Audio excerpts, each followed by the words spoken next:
friends, and he loved his family.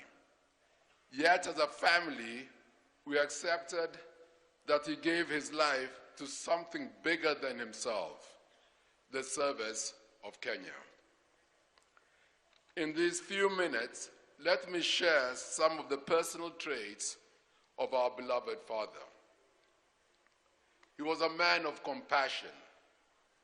Just a few years ago, he was grieved to read in the papers of a son of one of his old friends who had got himself in a sticky situation. Even though his friend had long since passed away and he hadn't spoken to his son in decades, he called me and sent me to sort out the fellow's problems. This was our father, an elephantine memory and a compassionate heart. Throughout his years of service, he taught us to have tough feet but keep a soft heart. Our father was a forgiving man. I remember the time he had bought a new car, and like many a young man, I could not resist the temptation to take it for a spin.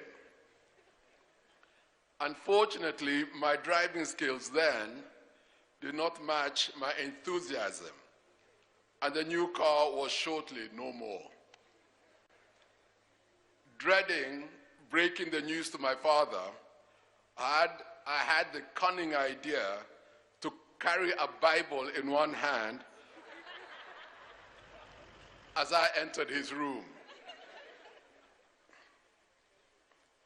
My father, who of course had heard of the accident, took one look at me, shook his head, and burst into laughter. And that was the end of the matter. He had a wonderful sense of humor and a ready laugh.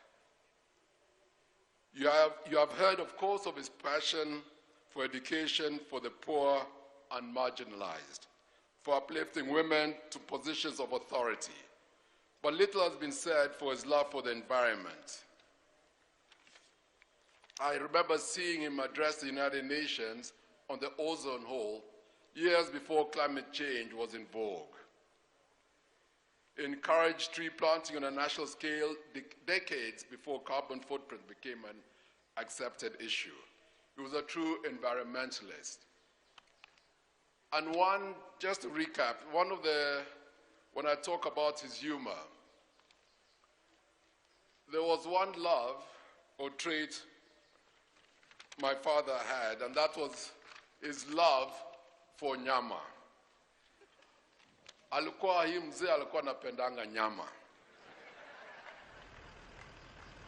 And I'll remember, nakumbuka nilikuwa nanimueleza kwamba daktari, tafadhali mzee, daktari amekataa. Akaniuliza, unaona daktari hapa?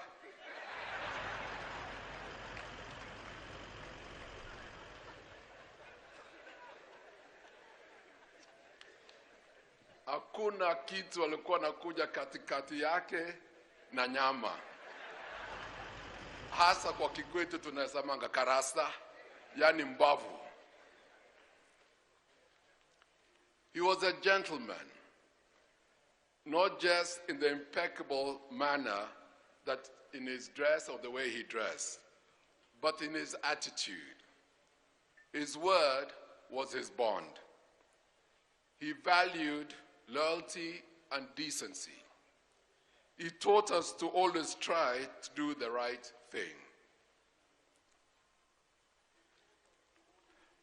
Other than watching Billy Graham on TV, Mzee loved watching wrestling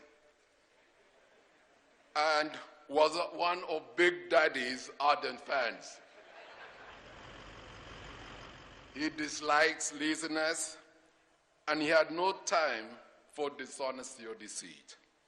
He believed in hard work and discipline, and his was the steady dedication of a lifetime of service.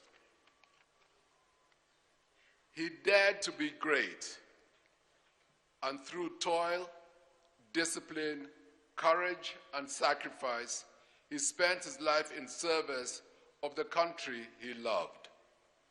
He dedicated his love and life to this country. But above all, he was passionate about God. And it is his faith that now gives us hope. In the words of that great hero of our faith, Dwight Moody, someday you will read in the papers that Daniel Torotich Arap Moi of Sacho, Baringo, is dead. Don't you believe a word of it? At that moment, I shall be more alive than I am now. I shall have gone up higher, that is all, out of this old clay tenement into a house that is immortal, a body that death cannot touch, that sin cannot taint, a body fashioned like unto his glorious body.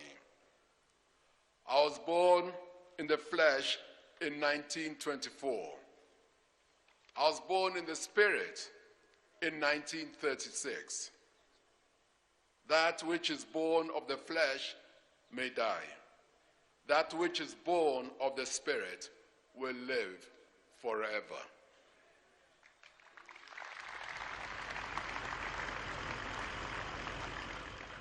Father, you have fought the good fight and kept the faith.